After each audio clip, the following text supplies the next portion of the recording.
Welcome to the Filmcast review of Naja 2, which is out in theaters right now. As I mentioned earlier in the podcast, A24 saw that this movie was the most successful animated film of all time with around $2.2 billion of ticket sales. And they said, hey, let's give this a proper American theatrical release and dub over the original track with English voices and English language and so on. And release that onto theaters, and that's what they did. And we have watched the movie, and we are going to talk about it right here on the podcast. Devindra Hardwar and I have also watched the first Naja, and we're going to talk a little bit. Yeah, what'd you say? You gotta. But it is available on Netflix and also on Peacock, I believe. So before we even get to Naja 2, I guess maybe Devindra, let's share brief thoughts on Naja 1 and whether we think people need to have watched Naja 1 to watch Naja 2. What do you think, Devindra? Straight up, you have to see Naja 1. If you want to make any sense of what is happening in the second movie, which is perfectly enjoyable. I went to see it with my brother, and he had not seen the first one. He was able to follow; it was fine. But you do get a better sense of like the characters and why they're important, and like just basically like why any of this is happening and who these people are. You really have to, because the sequel continues right from the first one. You have to watch the first one. It does. Yeah. Go ahead. Yeah. I just want to say, like, it's the first one's like a perfectly fine fantasy action movie. Like, I think the reason I kind of skipped it back then, because people were talking about it, and Naja 2 earlier this year too, because it was in theaters with subtitles, so it was like a thing that was released already. I think Naja looks like a little freak. I think Naja looks weird. Naja's giving me Cletus the slack-jawed yokel vibes from The Simpsons, and it's kind of a turnoff. Because listen, I like my animation. I like my animation detailed, and my character designs, inspired. And Naja is this weird thing. It's just like this gap-toothed, raccoon-eyed little demon freak. And that is what's funny, is that the second movie does directly like talk about that. Like, it's just like, what is wrong with you? You just look weird. I think the design of Naja was just like a turn off, because I look at a lot of animated movies, guys, and like, do I spend time on this? And your character designs, the way you make things look, kind of sometimes sell me on it. And the thing is, other characters in these movies, the enemies, the helpers, no other character really looks like Naja in the movie. Yeah. They're all well designed, like classical. some are look evil, and some look really heroic, but they're all like classically designed. Naja is freaking Cletus, and it took a while for me to get over that. But what I like about the first movie is that it's essentially a Dragon Ball story, which is also essentially a recreation of, Chinese mythology. So it is very much, another child born with a demon curse. And, they could be bad, but they could be good. Maybe they choose to be good. I think it's, in many ways, the first movie is kind of fun, or kind of interesting, as a movie about parents who basically have a child who has a sort of terminal illness, like a child that they think will die. And how do you give that child a good life? And I think that emotional core to the first movie is actually really important. And if you don't have that going to the second one, you see the parents, you don't have any of that. You don't understand, like, the mother was pregnant for 3 years with Naja. Naja, everybody hated him. The villagers were like raising pitchforks to destroy him, and it took saving the village in the first one to kind of turn them around at all. He was facing like hate on every side. Like, he's a really sympathetic character once you get past that phase. So I think the first movie is pretty solid, pretty well done, good action, and really sets up the story very well. But as we'll talk about, the second movie is the one where they really go for some big swings. Let me just say that this is going to be a shock, but I disagree with Devindra. The first film is fine. There's nothing wrong with the first film. It's it's more of a comedy. Like, it's a straight up action comedy at times. It reminds me of kind of mid to lower tier DreamWorks is like the first film, right? And DreamWorks Animation. And in my opinion, I don't think you need to have seen the first one, because I think a lot of the emotional beats that Devindra is talking about weren't executed particularly well in the first one. That is my assessment. Is The relationship between Ne Zha and his parents, like, yes, the movie is really, both movies, in my opinion, really have this thing where stuff just happens. There's no build up. It's Stuff just does hey, just by the way, happen, yes. this is a new Yeah. thing now, and this is a new thing, and by the way, this is happening, and there's no build up. There's no anticipation. It's just stuff is happening, and Do you therefore, think that's because there is a wealth of cultural familiarity that they're drawing upon? That Sometimes. it's possible, right? This book, the Ne Zha 2, is based off of this novel called Investiture of the Gods, which is a 16th century novel. And these characters, like some of these characters, are familiar in Chinese culture, but just evaluating the movies on their own, right? Like, because that's all we can do. Is I think that the first movie, in my opinion, is at times incomprehensible. But what's the idea is that Ne Zha is born from this demon orb, but there's also a spirit orb, and then the parents lie and they tell him he's actually the spirit orb, but he's not the spirit orb. There's two orbs. Come on. Devindra's like that hard to keep track. How much more do you need to know? It's 2 orbs. Okay, anyway. It's 2 I orbs. just think is there some equivalence to in the West if they're having a sort of crucifix imagery or a manger, and it would nobody would be like, well, what is that? I think people know this character, right? Ne Zha has been in several different movies, adaptations. They know the spear, the thread that he rides on, everything like that is totally a thing. I'm going to defend the first movie though, because I think Ne Zha looks like a horrific freak. And that movie, I can't tell if you like how Ne Zha looks or not, Devindra. Can you please? I think it looks real elaborate? bad. In fact, the entire point of these movies is to like make Ne Zha look different by the end, by the way, to give him the Dragon Ball Z glow up. But isn't that just an anime thing? Like it's sometimes there's always a character in every anime. Listen, it's just rarely the main character. I grew up on Dragon Ball, okay, and little baby Goku, he's adorable. He's an adorable little scamp. Sometimes he turns into a horrifying ape and destroys entire cities. But he's an adorable little scamp. And then he grows up to a cool ass dad with cool ass muscly friends. The deal with Ne Zha is just like he is part demon, right? So I think they were trying to get that into the design, and they really turned the unlikability dial on his like appearance to a certain degree, because that's what they want the characters around him to feel. But I do think the first movie, you get the sense that this is a lonely character who's kind of trapped in this place because his parents can't really let him go because everyone's afraid of him. He finds one friend, and there are moments of like connection and sweetness I think are just really, they're fine. Like it's not like high-end animation or anything, but I think it's as a pure storytelling thing, I think it's perfectly fine. I would describe it far worse. I would describe it as inoffensive. It's certainly not bad. And if you really want to fully understand Ne Zha 2, then watching Ne Zha 1 could definitely help. I do think if you watch a recap or read a Wikipedia summary, like it's probably fine. You don't need to have seen it. We will talk about this in the second movie. That said, Devindra is right that the second one does directly continue from the first one. There's characters that are in the second one that they expect you to know what happened to them in the first film. And I don't know how you would understand anything in the first like 10-15 minutes of the second movie. That's really rough. Yeah. Because without having seen the first film, I agree. Spoilers for the first one, the physical bodies of these characters die, their spirits survive. Yeah. And now we get to reshape their spirits out of like what is it, lotus jelly or something. Yeah. I agree, and that would be very confusing. And I want to get to what's happening here, Jeff Kanata's reaction, because he did see the second one fresh. So let's get into it. Let's talk about Ne Zha 2.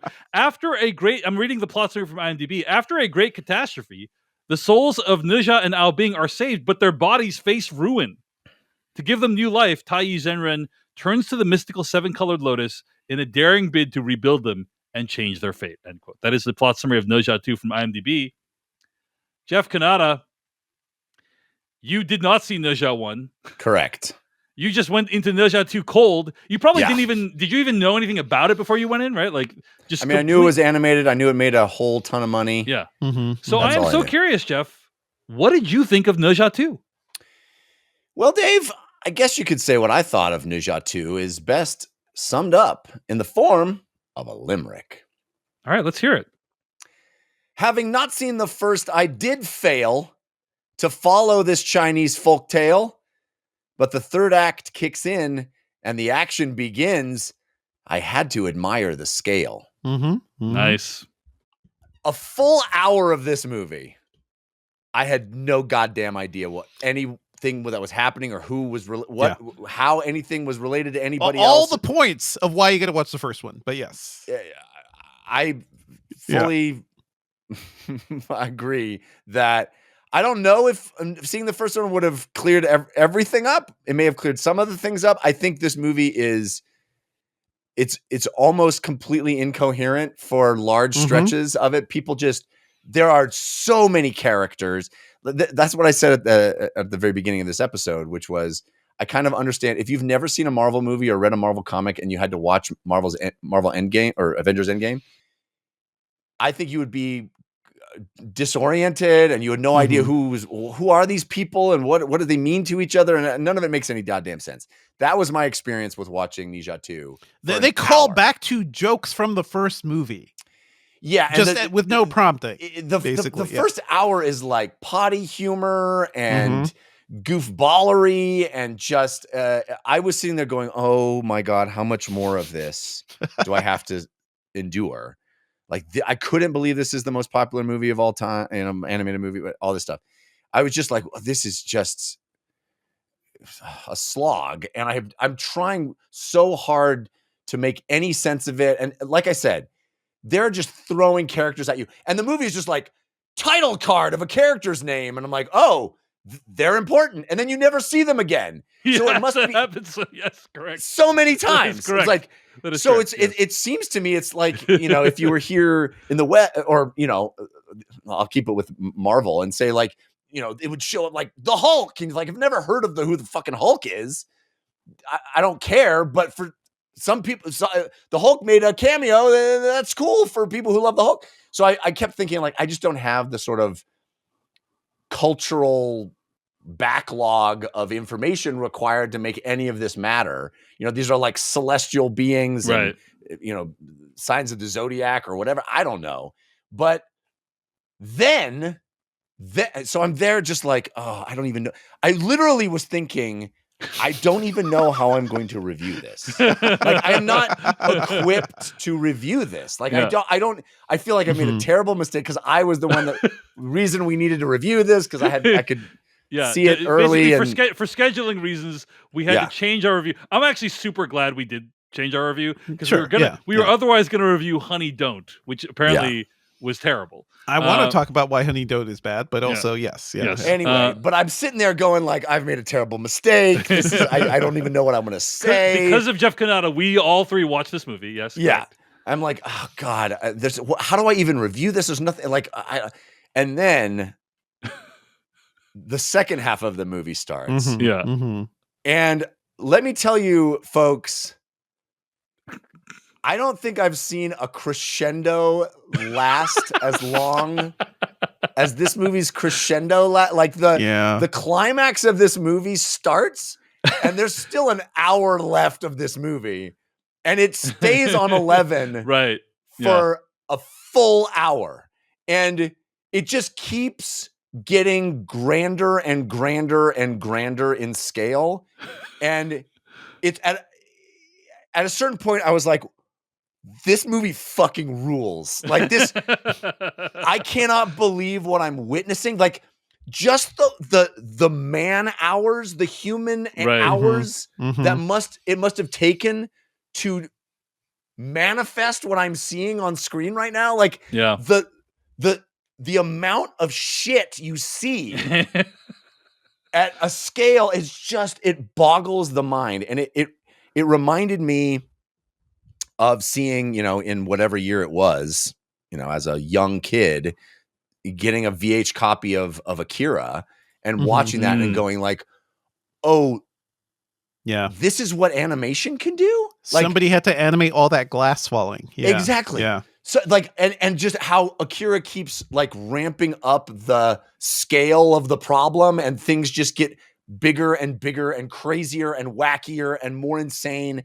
And that to like hand-drawn animation is what Ne Zha 2 is to CG animation, where it's just like, oh, I didn't even realize we could be playing at this level. Like, you know, I didn't realize like this was humanly possible. I didn't know we could do this. Like, I have seen amazing movies, but I didn't know this was possible. And it just but that's like there's still 45 minutes left in the movie, and I'm thinking that, you know? And then and it just keeps going. It keeps, and you feel like, oh, well, that's got to be the end because there's no way they're topping that. And then it just fucking goes farther. And it is, by the end, I was like standing up and applauding. Like, I don't need to know what happened or who these people are or what any of it means.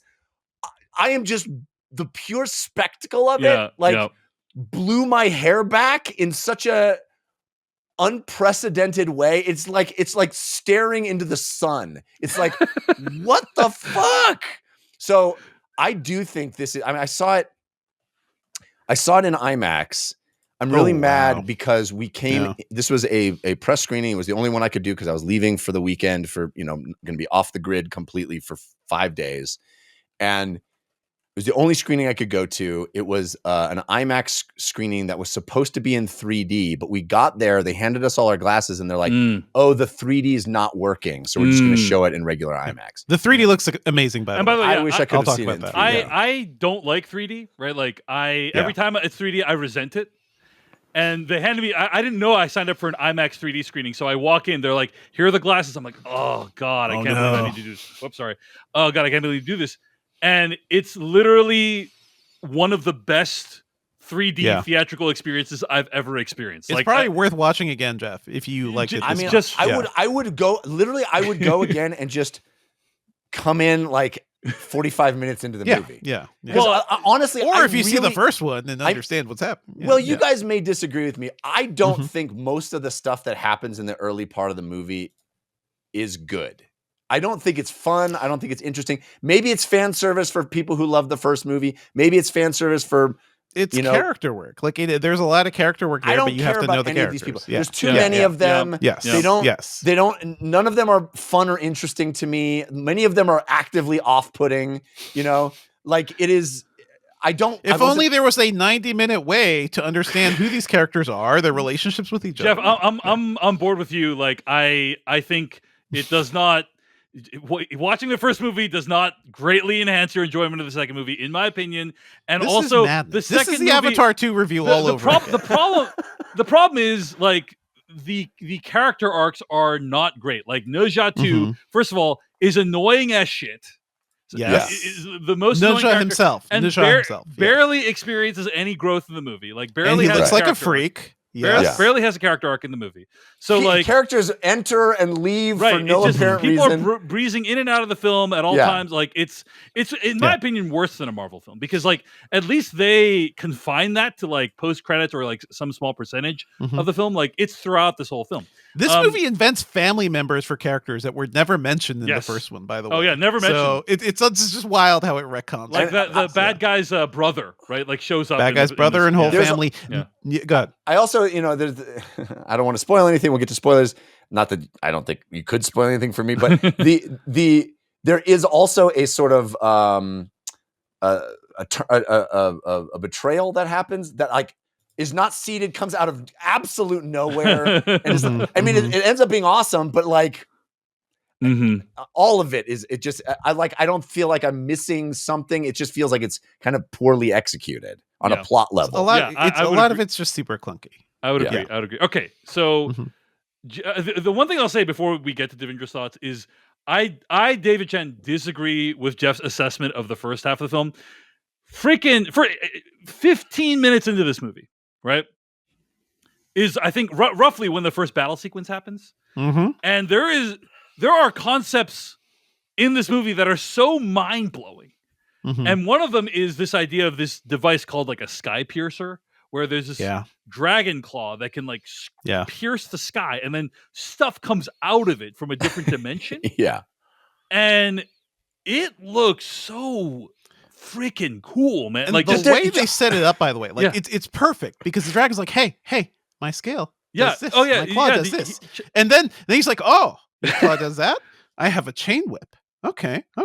Snap. And then under the title on the screen is just like chain whip lightning sword or something like that. Like, what's going to happen here? Yeah. Snap around the entire island. He just scrapes it, and it's just like, you holy understand shit. This is they so... don't need to explain Doctor Strange's portals or whatever. Like it's just you get it. You're it's amazing. I'm 15, 20 minutes into this movie. I've already seen one of the coolest things I have ever seen on screen in my entire life. And as Jeff indicates, the movie continues one-upping itself. So I actually...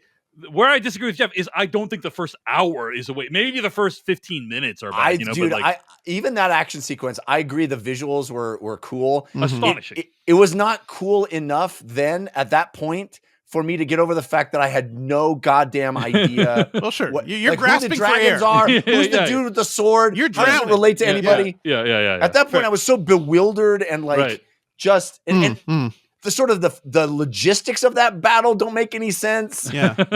Interesting. So Dave, you were able to follow what was happening and you enjoyed that first hour. That's funny. And Jeff was not for some reason. That's funny. And I wonder what is those those little comedic dudes that tumble out of the thing and they're responsible for the shit. Those guys I was like that when those guys came out, I was like, okay, that really would be confusing. Those guys were set up at the end of the first, they were set up in the middle of the first movie. They were never mentioned at the end of the first movie. That is a lingering thread that was never answered from a movie from years ago. Yeah. Amazing. All right, so it's confusing. Devindra Hardawar, your thoughts on Ne Zha 2? I think my thoughts on Ne Zha 2 are, this movie is incredible, and I think it's shocking the level up, right? Because I saw Ne Zha the day before seeing this one is like perfectly fine, at times great. Action movie, like I've seen this before, some fantastic sequences, some nice choreography. You sit down for this one, and the lightning whip happens. You're like, we're in Lord of the Rings territory now. Like this isn't just like a little village being attacked. This is like big epic scale stuff cosmic, happening. Good and evil type stuff happening. And the visuals are just so much better too. Like characters that we've seen before have so much more detail. Sort of like the jump from The Incredibles 1 to The Incredibles 2. If you ever watch those movies side by side, like the animation of the first movie it was dated for the time. This one isn't even, Ne Zha 1 isn't that old, but there is so much more money maybe and more like resources being spent on the characters and the backgrounds and everything. I got kind of a whiplash just seeing like how much they leveled up for this one. Narratively, sure, it can be clunky at times. They throw in characters from nowhere. They introduce characters who, in the first movie, Ne Zha is very alone. He feels like one of the loneliest children in the world. Apparently he has two brothers out there. I think if they'd even mentioned that in the first movie, that character would not have felt so alone, that he was this little demon freak who has no friends and no family aside from his parents. So I think that fundamentally changes the kind of arc of this character too. But no, overall, I think this movie is incredible. The animation is fantastic. The sense of scale is amazing. And I grew up on Dragon Ball and Dragon Ball Z, and this gets those fights really well. The way the kineticism of two characters fighting in midair, the really creative use of weapons. Like what I love is Ne Zha's parents, they're not human, or they're not superpowered. They're not gods like some of these others are. They're not demons. They don't have superpowers, but they're humans who train for a very long time. And what I love in the style of wuxia is that, listen, you train a long time, you can fight a god. All right, you can do some damage, so they can still do cool stuff, and you just go with it because that is the vibe of this, right? They introduce some enemies like what was it, the crabs with swords, the octopus with swords. Yeah, there's some really great creature design. Dude, really great creature design. There's and so the parents much fighting them. There's so many things. So cool. We could talk for 3 hours about just the things. Just the things. But and this none is of the them first relate hour, to Jeff. each other in any way. They're This just is new the first things. hour. The parents just fighting these things, but also some of the coolest shit ever. And then it escalates to a point where I think this is god tier territory of what this movie is approaching. And this is one of the best uses of animation. Like one of the most impressive animated movies I've seen in the past decade. This is it. This is what is so great about animation, is that you can literally do anything. You're only constrained by your imagination and your ability to tell a story and maybe to design the main character. That's kind of it. And this movie just shows what happens when you just launch fully into a world and do whatever the hell you want. It's fantastic.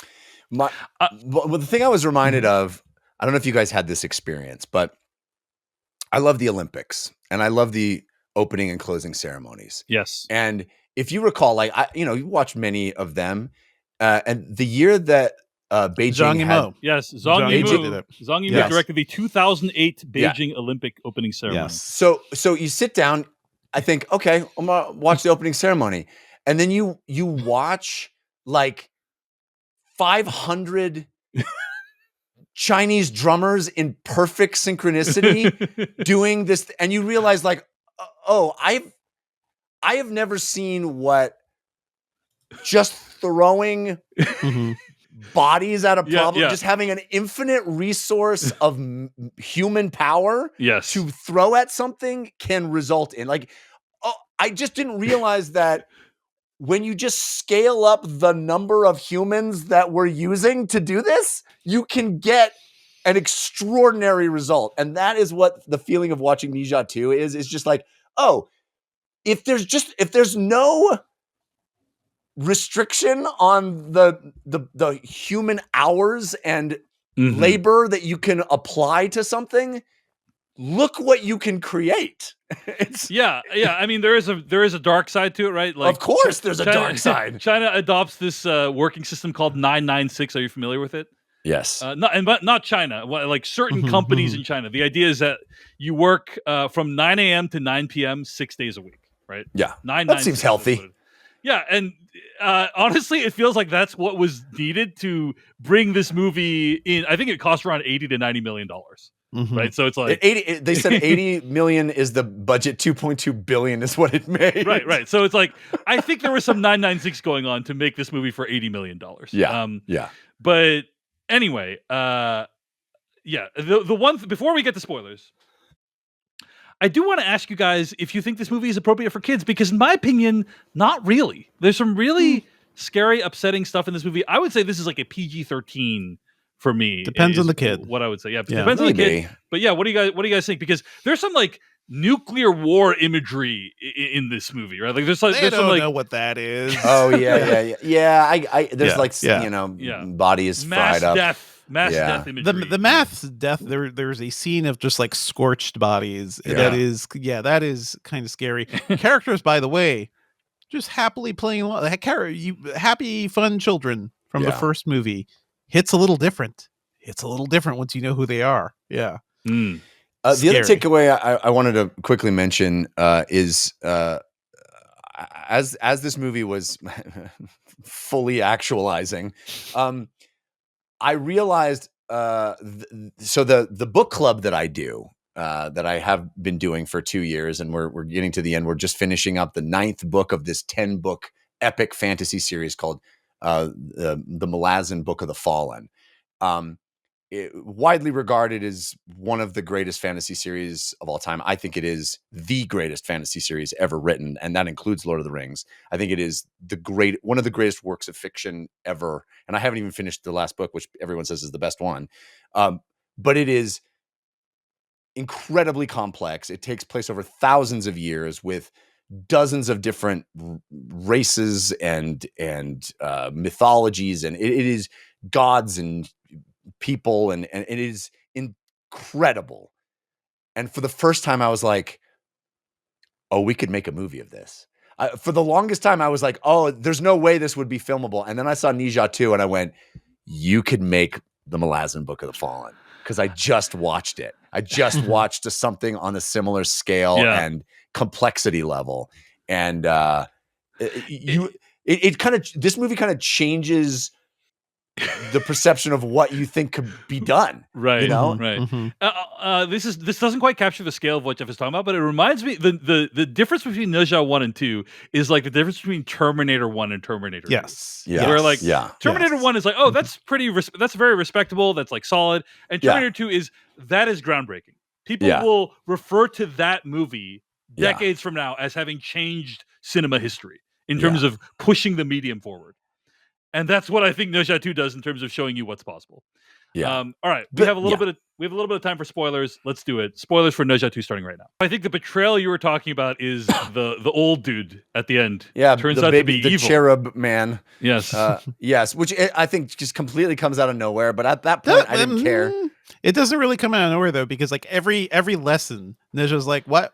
Why are you taking all those people?" Yeah, he's subjugating all these innocent people along the way. You see, they're like, "Don't worry about it. They're gonna go get trained." Sure, whatever. But every time he's like, "Wait a minute, just something give up fishy's your going on here." for this better way. Like, God, you don't need the individuality. You don't need what makes you you. Instead, just come join the Sky People. Yeah, and then they come to when he's attacking the father of the villain, the villain that looks like Scar, and then he's surrounded by kids, right? Like just kid demons, and like that looks very sad too. Like it is clearly dominant power subjugating people who are being vilified, kind of thing happening. I'm going to say this. You know how little I understood this movie? I don't even, when you said the villain that looks like Scar, I don't even know if that's a villain. Isn't he kind of a good guy? Well, also, now he has more character. Now he has because in the first movie he was the straight up villain. He was the straight up villain. Yeah. You know what's interesting is I thought the 3 challenges that Ne Zha had to do were really, really different. Yes. That's what I thought. That's what I think I appreciated. It's like a job interview where they just have you do projects. Like just do the work. Just do this work for us. You're freelancing, but they're not going to pay you. Essentially. Do this writing exercise. Unpaid intern. But I gotta say, out of all of them, the second one was by far my favorite. Right.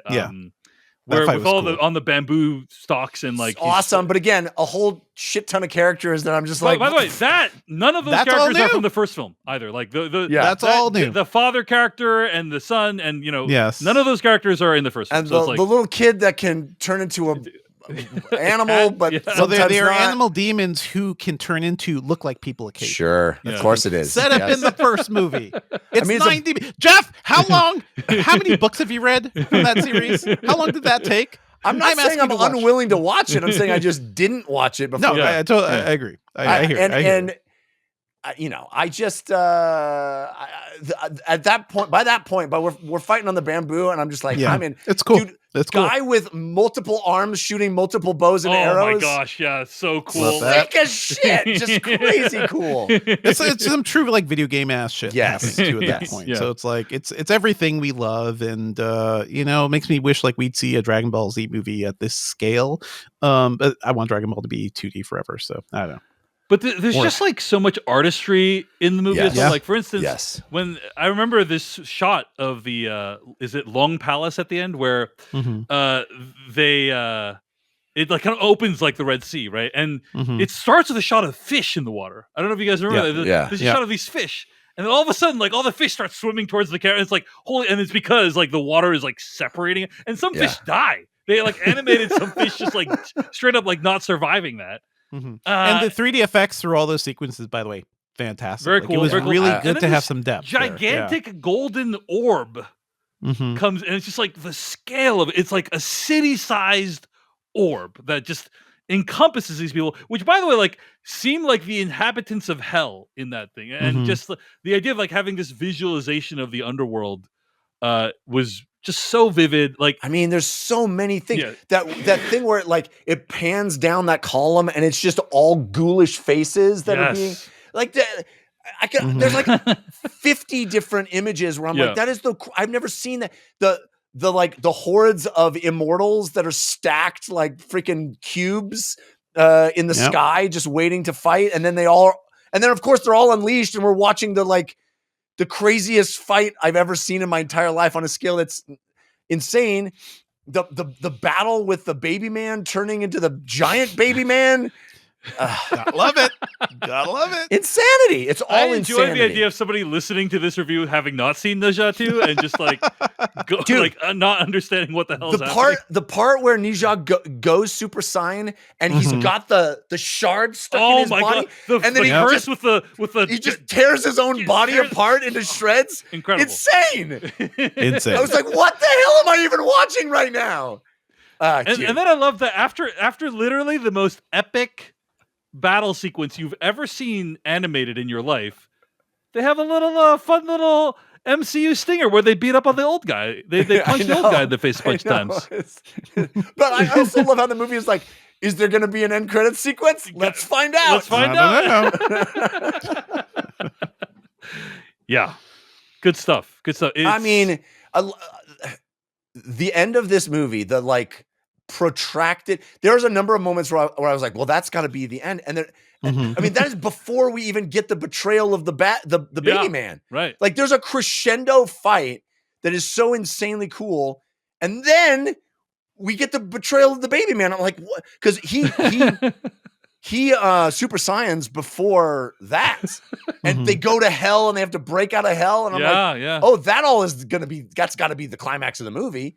No, sir. There's also this wild fight where he's wrapping them in these tendrils of, it's just like, it's insanity. I don't even know how you like so much imagination. Thinking, during that part, I was sitting in my seat going, what does the script say in this part? Right. Yeah. How much planning must this have taken? How much storyboarding must this have taken? By the way, apparently Ne Zha 3 is in development and people are predicting it'll take 5 years to come. But I can't even imagine what they're going to create after that. How do you top this? I don't even understand it. Exactly. How do you I can't even conceive of it. Yeah. But that's why we're talking about movies on a podcast. We're not making these movies. But anyway, Ne Zha 2, incredible theatrical experience. I'm glad we all got to experience this, guys. Like, that's good. If Jeff hadn't had a scheduling hiccup because of his Hood to Coast thing, we never would have like committed to this as our main review. Yeah. And it was astonishing. It's just, it would not have been as fun watching this at home too. Like, as much as I would appreciate the movie and everything, like this is such a big scale, large scale experience for sure. Yeah. I think that's what we've learned this week. Like the kids want the big screen for K-pop Demon Hunters. Yeah. We want to see these Demon Hunters on a big screen. Like that's it. This is cinema. Demon hunting is not a small screen experience. And I agree with I'm much more on Jeff Kanata's boat in terms of how nonsensical the movie's plotting is and character.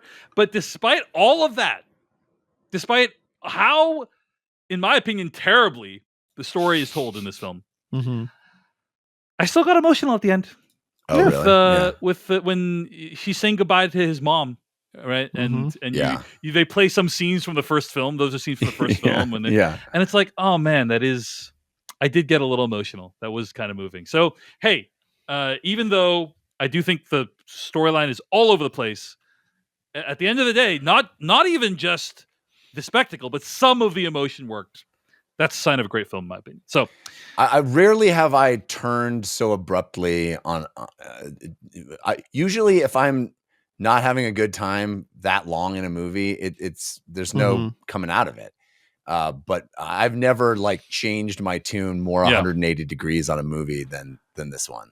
I just like it completely won me over, and I still couldn't. If you told me like, hey, I'll give you $1 million if you can coherently tell me what exactly happened, I would be like, it's impossible. I'm sorry, I don't get that million.